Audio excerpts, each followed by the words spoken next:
Salut și bine v-am găsit pe canalul FV-Blog. În clipul de față voi prezenta oarecum o tastatură mecanică, iar în plus voi încerca să o desfac să vă arăt și placa de bază din interior. Pentru că suntem pe un canal în care vorbim și realizăm montaje electronice, așa că ar fi incorect să nu vedem ce se află în interiorul acestei tastaturi. Poate vă întrebați de ce a fost cumpărată. Ei bine, a fost achiziționată deoarece am avut până acum ceva timp o tastatură fără fir de la Logitech. Mai exact aceasta, dacă se vede bine, ce s-a defectat. Din păcate, câteva taste nu mai funcționează, mi se pare că cele de pe aici, în zona aceasta. Am măsurat în interior traseele respective și se pare că sunt întrerupte. În plus, nu am cum să le lipesc, deoarece este o tastatură pe membrană din plastic. Nu cauciucată, din plastic, transparent. Am și clip când am desfăcut, momentul când am desfăcut această tastatură în interior. Așa că dacă aș lipi acele trasee, aș continua acele trasee să aibă continuitate, s-ar topi acel plastic foarte ușor. Până acum nu mi-am cumpărat o tastatură mecanică din cauza zgomotului produs de ele. Mă rog, mie nu mi se pare zgomot foarte mare.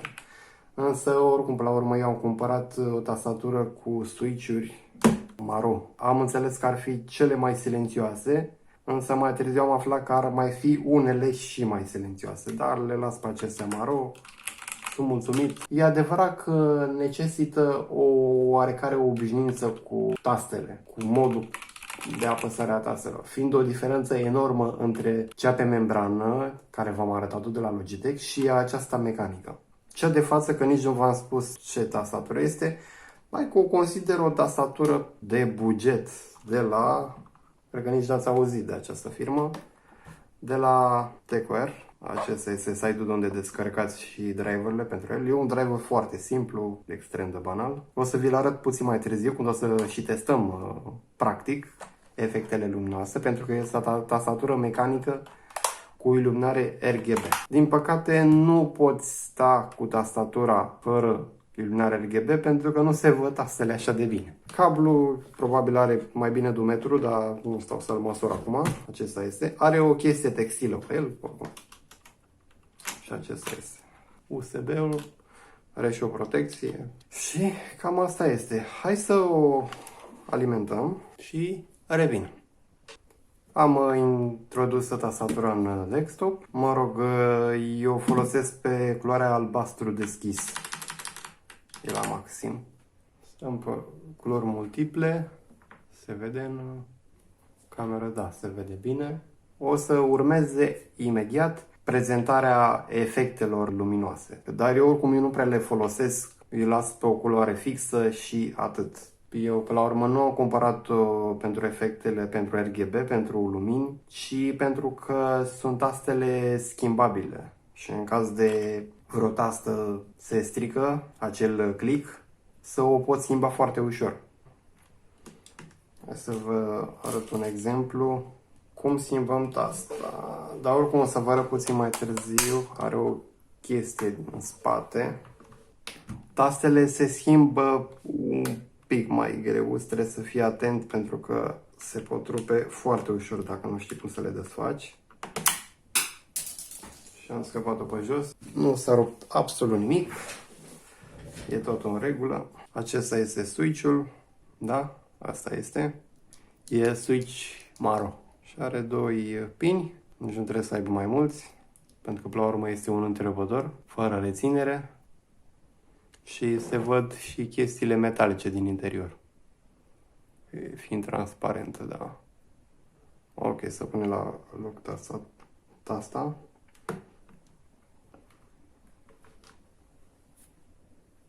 Și acum să continuăm prezentarea luminilor RGB a acestei tastaturi. După cum observați, eu folosesc culoare fixă, albastru deschis, parcă v-am mai spus anterior, însă se poate utiliza și culori multiple, se poate personaliza cum dorești. Există o zonă de costum în care poți personaliza asta, însă spre sfârșitul acestui zone din clip. Să începem cu Horizontal Wave. Horizontal Wave, practic, sunt valori orizontale. Putem schimba direcția, da, de aici. spre stânga, apoi spre dreapta și asta e viteza valurilor, cât de repede să circule valurile. Culori multiple. Hai să alegem roșu, galben, albastru închis. Asta ce este un fel de violet.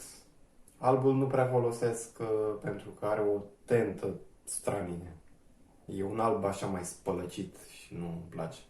Să trecem la următoarea zonă. Pulse Wave. Hai să dăm multicolor. La culoare simplă se vede că Pulse Wave, valori pulsatorii, nu știu cum să traduc, diferă față de valorile orizontale. Ok, hai să alegem roșu, verde, galben, albastru închis, albastru deschis acum, hurricane, uragan, practic asta înseamnă din engleză, culori multiple, roșu, verde, galben, albastru închis, violet, frumos violet, ok, albastru deschis. Următorul, breathing cycle, respirație. În cazul ăsta mai este o zonă breathing cycle, dar poți să alegi culorile. Aici însă nu poți să alegi, rulează ele pe rând și automat. Și următorul, alegi culorile. Roșu, verde, galben, albastru, violetul și culoarea mea favorită, albastru deschis. Fixed color ăsta e singurul care o folosesc cel mai des, da, să v-am spus anterior. Verde, roșu, galben, albastru închis, violet, alb care nu prea folosesc și albastru deschis care îl folosesc foarte des. Reactive Ripple, aici, în cazul ăsta, trebuie să apăs o tastă și se creează valuri, cum se spune, din câte se observă, da? Adică apeși și exact ca și cum ai arunca o piatră în apă și se creează acele valuri, da? Acele unde. Da, pot să pun și culori multiple, din câte se observă. Sau simplu. Culoare simplă, roșu în cazul acesta. Sau verde. Galben. Albastru închis.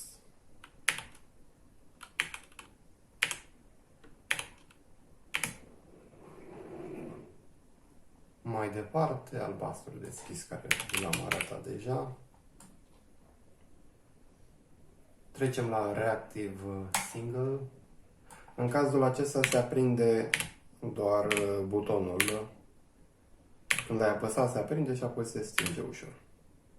Din câte se observă, da? Hai să alegem altă culoare. Sau alegem multicolor. Hai să alegem roșu.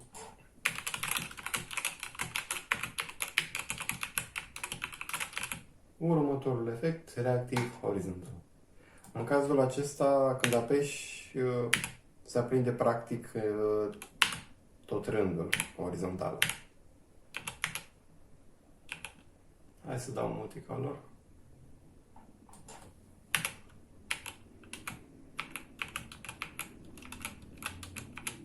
Verde. Ok, gata că ați obosit deja. Short. Nu știu, ca în Matrix, ceva gen. O să pun culori multiple, dar zici că e pom de Crăciun. Mie nu-mi place. Da, poate unora le place. Galben, albastru deschis.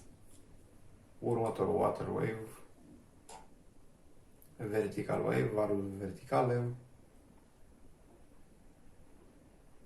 Sine wave. Valuri sinusoidale.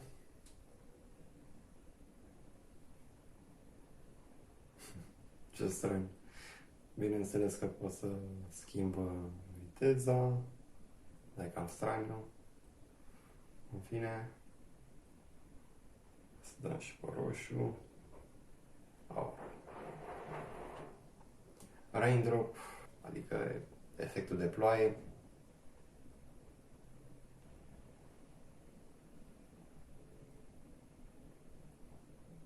Ok, verde. Următorul efect, vortex. Da, vedeți partea cu vortexul pe ecran apare într-un fel. Da, cred că e bine. Poate mi se pare mie. E ok. Să mă duc mai departe. Diagonal wave.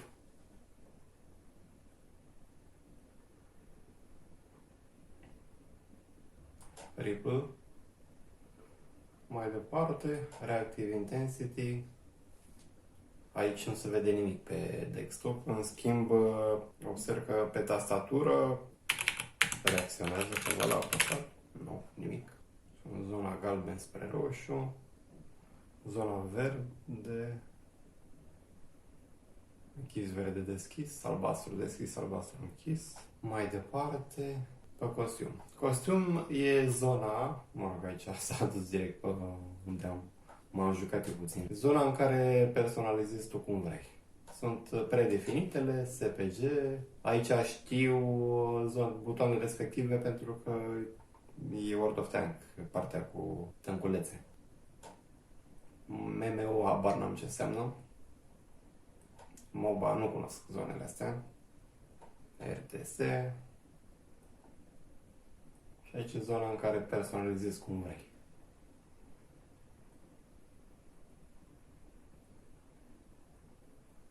Poți să stingi butoanele care vrei să fie stinse sau poți să pui ce culoare vrei. Spunem verde. Dacă pot.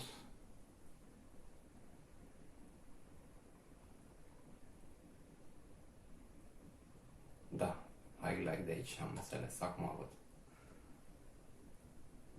Spunem albastru închis, da? Ai prins ideea, deci poți personaliza cum vrei. Poți personaliza fiecare tastă în parte. Interesant.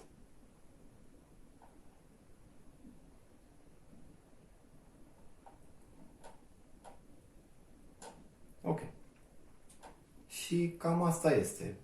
Cam asta este partea RGB a acestei tastaturi. Jos e USB Portrait, înseamnă timpul de răspuns probabil. Cu cât ai spre 1000 de Hz, cu atât ai un răspuns mai rapid, probabil. Macro nu am folosit. Probabil sau cu siguranță e util. Personalizezi anumite butoane. Ok, și acum să trecem la partea de demontare a tastaturii, da? Să vedem cum arată interiorul. Hai să demontăm tastele.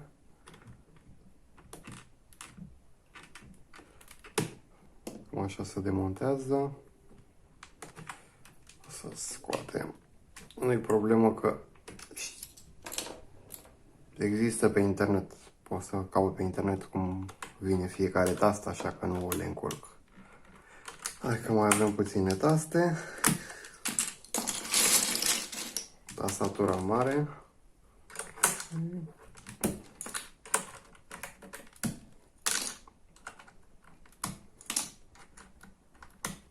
Gata. Gata și da, mai am.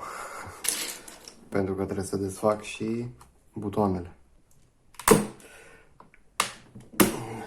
Ok, abia am reușit să desfac toate tastele. Destul de dificil cu ăsta, nu prea poți să desfaci, cred. Poate poți să desfaci o tastă, două, un click, două clickuri, câteva. Dacă ai unul defect, poți să-l desfaci cât de cât. Dacă ai mai multe, ăsta e de ajutor. E dificil pentru că nu trebuie doar să tragi. Inițial doar trăgeam și nu ieșea. Trebuie să tragi în stânga și în dreapta. În stânga și în dreapta, în sus și în jos, pardon. Hai să desfacem interior. Mai e magnetic asta? Da, este. Perfect. Multe șuruburi ca de obicei. Mai am încă două. Și asta lantul. Și cred că le-am desfăcut pe toate. Și acum se desface. Nu am desfăcut niciodată. Hai că se desface. Hai să desface și cablul ca să nu ne încurce. Ia să vedem. Hai că îmi dau seama că e VCC, adică e plus roșu, partea lanta și masă în parte. Și cam așa arată. Să arăt mai de aproape. Să dau zoom pe integrate, să le vedeți mai bine. Nici nu m-am informat ce chipuri sunt acestea. Condensatoare Tantal, cred. Ce mai avem mai departe? Deci le-ați văzut notația lor. Să vedeți mai departe. Astea sunt LED-uri, da. Trebuie să țineți cont că nici nu m-am informat, habar n-am. Nu, acum e prima deschidere a tastaturii. Să vedem și celălalt chip. Vedeți perfect acum. Alt chip nu mai e decât astea. Sunt 3 și ca unul mai mic. 3 mari și late. Acestea două și ăsta de aici. Codul de pe spate. Versiunea 2.0. Scrie data pe undeva. Nu avem data? Nu avem. Nu mai stau să desfac mai departe. Astea sunt LED-urile RGB. Pe fiecare tastă în parte. Cam aici se oprește acest clip. Dacă v-a plăcut, nu uitați, vă rog, de butonul like, să vă și abonați dacă nu ați făcut-o deja. Și vă aștept pe data viitoare la alte clipuri, videoclipuri mai interesante decât acesta. Toate cele bune! La revedere!